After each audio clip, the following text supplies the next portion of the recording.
49 అంటే సంతానం, 49 అంటే సంతోషం. 39 ఆంధ్రప్రదేశ్, తెలంగాణ.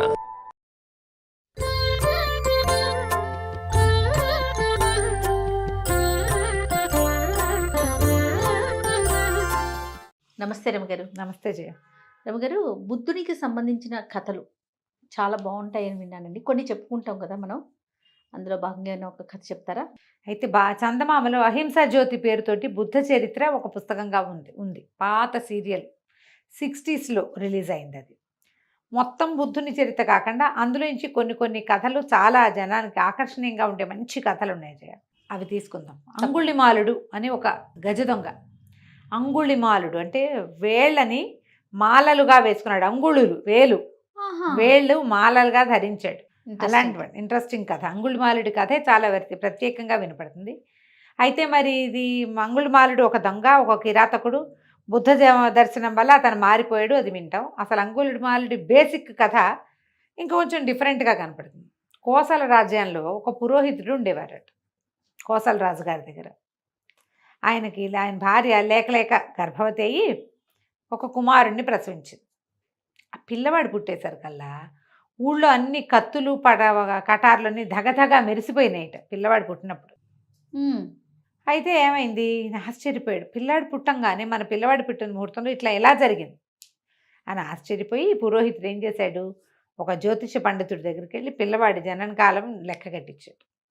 ఆయన బాగా చూసి, ఈ జాతకుడు గజ దొంగ అవుతాడు, ప్రపంచం వీడంటే ఉనికిపోతుంది, అందుకే కత్తులు మెరుస్తున్నాయని చెప్పాడు. ఓయ్ సరే, పురోహితుడు ఏం చేశాడు, భార్య ఇంకా పురుట్లోనే ఉంది, పురుటి గదిలోనే. ఈయన పోయాడు రాజుగారి దగ్గర, కోసల రాజుగారి దగ్గరికి వెళ్ళాడు. అయ్యా, మీరు ఏమైనా విచిత్రం చూసారంటే, నా కత్తి మెరుస్తూనే ఉంది రాత్రి నుంచి అన్నాడు రాజు. మీ కత్తే కాదండి, ఊరందరి కత్తులు మెరుస్తూనే ఉన్నాయండి. బాగుంది రమ్మగారు. అలా జరిగిందట అట్లా. ఊరందరి కత్తులు మెరుస్తూనే ఉన్నాయండి. నాకు ఒక కుమారుడు కలిగాడు. వాడి జనన కాలం వల్ల ఇలా జరిగిందని అనుమానపడి జ్యోతిష్యం చూపిస్తే వీడు దొంగ అవుతాడని, వీడి వల్ల ప్రపంచానికి చాలా ఇబ్బంది కలుగుతుందని ఉన్నది. పిల్లవాడిని కడతీర్చమని సెలవా అని అడిగాడు. అయ్యో.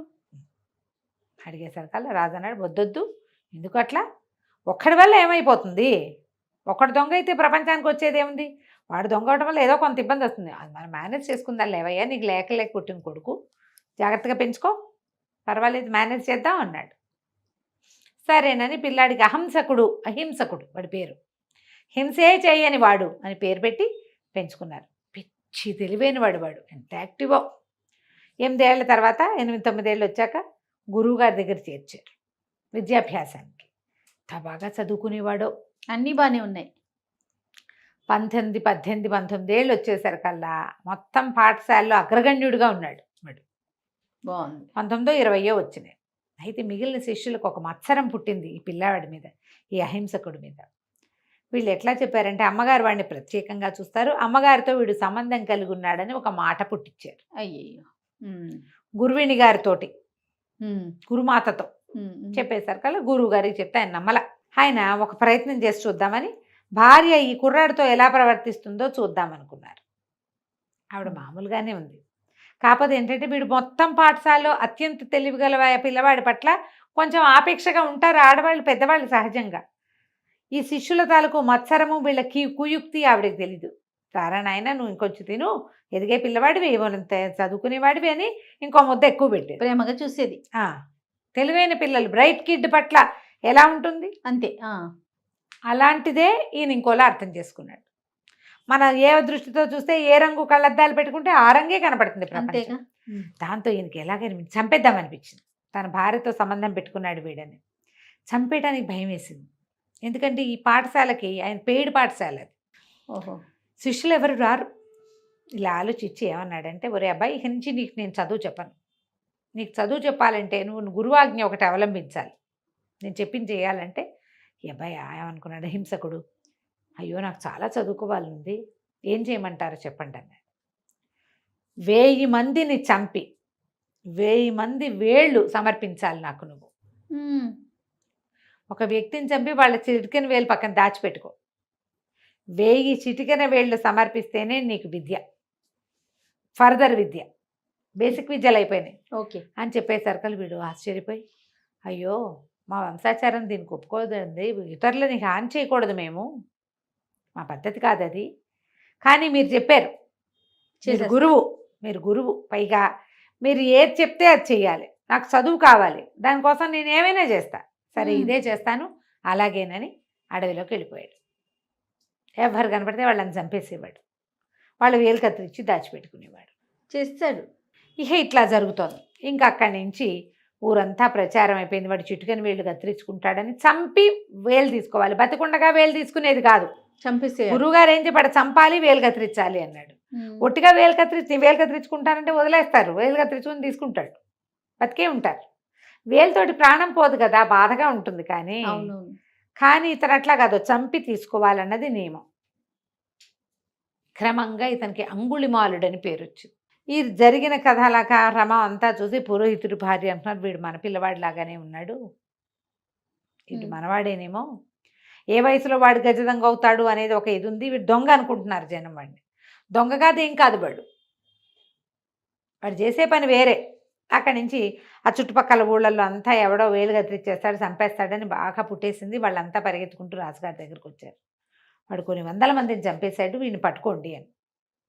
అక్కడి నుంచి రాజుగారు సైన్యంతో సహా వెళ్దాం అనుకుంటుంటే పురోహితుడు భార్య ఏమనుకున్నారు, ఏమంటే వెళ్ళిరండి, మన పిల్లాడే ఉంటాడు, ఇంటికి తీసుకురండి అంటే ఆయన అన్నాడు, వెళ్ళకూడదు దొంగల దగ్గరికి, వీళ్ళని నమ్మకూడదు, వాడు అక్కడికి వెళ్ళాక వాడు ఎట్లా ప్రవర్తిస్తాడు, వాడు ఆల్రెడీ మన పిల్లాడు కాదు, వాడు అయిపోయింది అంటే. భార్య ఉంది, నువ్వు వెళ్ళకపోతే నేను వెళ్తాను.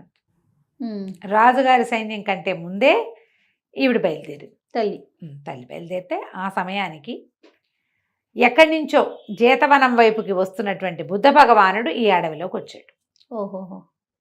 వస్తే అక్కడ గొడ్లు కాసేవాళ్ళు, వీళ్ళు కాపర్లు వాళ్ళు, అయ్యా అటు వెళ్ళపోకండి, ఈ అడవి మంచిది కాదు, ఇక్కడ అంగుళిమాలుడు అని ఒక గజదొంగ ఉన్నాడు, వాడు మనుషులను చంపేస్తాడు, 40-50 మంది వెళ్ళాలి తప్ప ఒంటరిగా వెళ్ళకూడదు ఇక్కడ అని బాగా చెప్పారు. చెప్తే ఆయన అన్నాడు, చూద్దాం వాడెవడో చూస్తాను నేను అని చెప్పి ఆయన నడుచుకుంటూ వెళ్ళాడు. యాక్చువల్గా ఈయన వెనకాలే అంగుళిమాలుడి తల్లి కూడా వస్తుంది. నిజానికి తల్లి అవ్వాలి, వెయ్యో మనిషి. అవును, బుద్ధుడు అయ్యాడు, బుద్ధ భగవానుడు అయ్యాడు. ఈ అంగుళిమాలుడు తన దగ్గర ఉన్నవన్నీ లెక్క పెట్టుకుని, ఇంకొక ప్రాణం తీస్తే మనకు చాలు, మనం వెళ్ళి చదువుకోవచ్చు, అతను నేను చంపుతున్నాను, నేనేదో అయిపోతానని అనుకోవటంలా, పాపం చదువుకుందామని అనుకుంటున్నాడు. అక్కడి నుంచి బుద్ధ భగవానుడు వెనకాల పడ్డాడు. ఎంత పరిగెత్తినా నడిచి వెళ్తున్న బుద్ధుడిని పట్టుకోలేకపోయాడు. ఆయన మహిమాన్వితుడు కదా, మరి శమధమాదుల్ని జయించినవాడు, నడిచి వెళ్ళిపోతున్నాడు. అక్కడి నుంచి ఏమిటి, నేను గుర్రాల వెనకాల ఏనుగుల వెనకాల కూడా పరిగెత్తానే, వాటిని కూడా పట్టుకోగలిగా, నడిచిపోతున్న ఒక కావిగుడ్డల వాడిని పట్టుకోలేనా నేను, సన్యాసిని. ఆయన కావిగుడ్డలు కట్టుకున్నాడు, సన్యాసి, పాదుకలు కనపడుతున్నాయి, నడిచిపోతున్నాడు, నిదానంగా వెళ్తున్నాడు, పాదాల చప్పుడు టక్కు వినపడుతోంది, మరి పెద్ద పెద్ద టకటకలాటలా అడుగు లయబద్ధంగా తెలుస్తోంది. పట్టుకోలేకపోతున్నానంటే, ఓ సన్యాసి ఆగు అని వెనకాల నుంచి కేకేశాడు.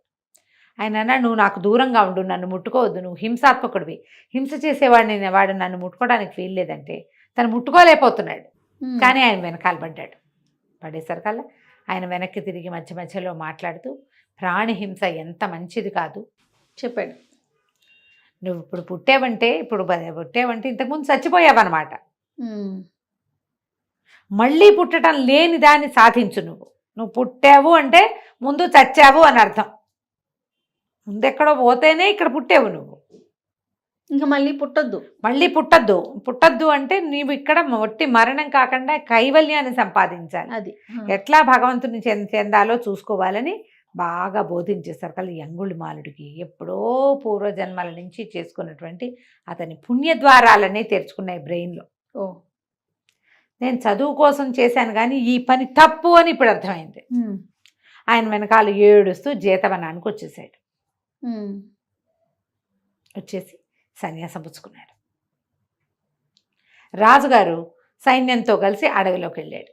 అంగుళిమాలుడు తల్లిలు అడవంతా వెతుక్కుంది, అతను కనపడలే, ఏడ్చుకుంటూ వచ్చేసింది.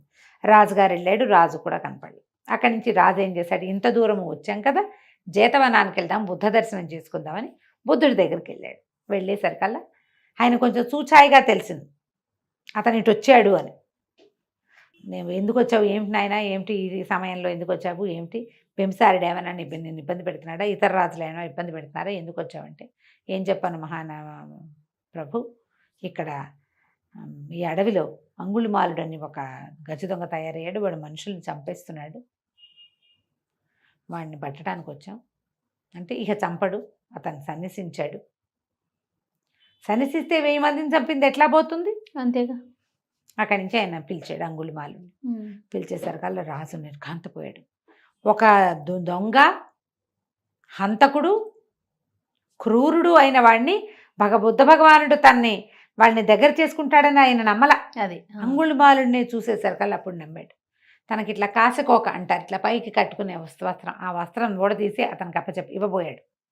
పుచ్చుకోలేదు అంగుళిమాలుడు. నేను సన్యసించాను, వస్త్రంతో నాకు పని లేదు, చీవరం చాలు నాకు. ఏదైనా ఇస్తే తీసుకునే లక్షణం కూడా పోయింది. రాజు చాలా ఆశ్చర్యపోయాడు.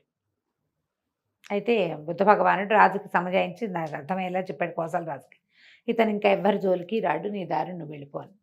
అక్కడి నుంచి భిక్షాటానికి వెళ్ళేవాట అంగుళిమాలుడు. ఓహో. ఎవ్వరు ఏమీ ఇచ్చేవాళ్ళు కదా, అతను చూస్తేనే భయపడేవారు. అతని ఐడెంటిటీని దాచుకోవాలి. మామూలుగా మనం చూస్తాం కథల్లో, ఇలా మారి వచ్చిన వాళ్ళు ఐడెంటిటీని దాచుకుంటారు. అవును, ఇతను దాచుకోవాలి, ఇతనే అంగుళిమాలుడు, ఇంతమందిని చంపినవాడు అన్న మాట బయటకు వచ్చేసింది.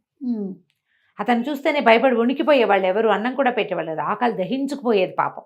అయ్యో. అయితే ఇతను చూశాడు ఒకరోజు, ఒక అమ్మాయి, ఒక ఆవిడ ప్రసవ వేదంతో విపరీతంగా బాధపడుతూ కనపడింది రోడ్డు మీద. ఇంతమందిని ప్రాణాలు తీసిన వాడు ఒక జీవికి ప్రాణం ఇవ్వడం కోసం ఆ తల్లి పడుతున్న కష్టం చూసి నీరైపోయాడు. ఏడుస్తూ వచ్చాడు. కష్టపడి కంటారు, వాళ్ళని చంపేశాను నేను. అప్పుడు తెలిసింది, తెలుసు అతనికి, ఈ దుఃఖాన్ని నేను తట్టుకోలేకపోతున్నాను, నేనేం సహాయం చేయలేను, ఒకరి పుట్టుకకి కారణం కాలేను, నేనేం చేయలేను, వాళ్ళకి చంపడానికి మాత్రం నాకు చేతులు వచ్చాయి, నేను ఇంత పని చేశాను. జీవుడు బయటికి రావడానికి ఎంత వేదన అనుభవిస్తాడు, ఆ తల్లి ఎంత హింసను అనుభవిస్తుంది, ఎంత కష్టపడతారు. దుఃఖాన్ని తట్టుకోలేక విపరీతంగా ఏడ్చాడట. బుద్ధ భగవానుడు అన్నట్ట, నువ్వు ప్రతిజ్ఞ చేయి, వెళ్ళు, సత్యప్రమాణం చేస్తే ఆ అమ్మాయి గర్భవేదన తగ్గుతుంది, శిశువుని ప్రసవిస్తుంది సులువుగా. నా తప్పేమీ లేదు, తెలిసి నేను ఎవ్వరికీ అపకారం చేయలేదు అని ప్రమాణం చేయమన్నాడు. అప్పుడు ఇతను అన్నాడు అంగుళిమాలుడు, అదే మన అహింసకుడు, నేను అట్లా అబద్ధాన్ని చెప్పలేను, చేశాను, నేను ఇంతమందిని చెప్పానంటే, కాదు, నువ్వు సన్యాసం పుచ్చుకోకముందు చేసావు, ఇది నువ్వు 2వ జన్మ ఎత్తావు, ఈ జన్మలో నువ్వు ఎవ్వరికీ ఏ అపకారం చేయలేదు, నువ్వు అది నమ్ముతున్నావా అన్నాడు. నమ్ముతున్నాను అన్నాడు.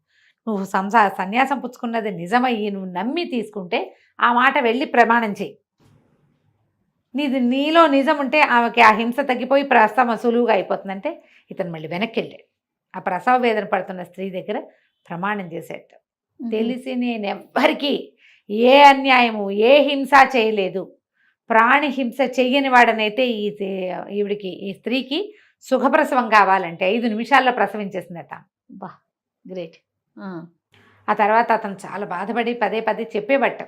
దీనికి చెప్తే బుద్ధుడు 100 సార్లు పశ్చాత్తాపాన్ని మించినది లేదు. అవును, పశ్చాత్తాపడు, మళ్ళీ చెయ్యొద్దు. ఒట్టి పశ్చాత్తాపంతో ఏమవ్వదు, మళ్ళీ చేయకూడదు కదా. జీవన విధానాన్ని మార్చుకోవాలి. నువ్వు మార్చుకున్నావా, నువ్వు మారిపోయినట్టే, నీకు క్షమ లభిస్తుంది. నోటితోటి కాదు, లోనించి అనాలని బుద్ధ భగవానుడు అతనికి బోధించి, అహింసకుడు అని పేరున్న గజదొంగని అంగుళిమాలుడిగా పేరు పొందిన వాడిని ప్రశాంతమైన సన్యాసిగా మార్చాడు. ఇక ఇలాంటి కథలు ఎన్ని కనపడతాయో. ఎంత బాగుంది. ఇట్లా ఎంతో మంది క్రూరాత్ములు, దురాత్ములు, చండాశోకుణ్ణి, ధర్మాశోకుణ్ణి చేశాడు బుద్ధుడు. అవును, బుద్ధిజమే కదా, అహింస మీద నమ్మకం కలిగించాడు. అవును, ఇలాంటి కథలు ఒక 5-6 కనపడతాయి, వీళ్ళు వెంబడి చెప్పుకుంటాం. తప్పకుండా రమ్మగారు. నమస్తే. నమస్తే.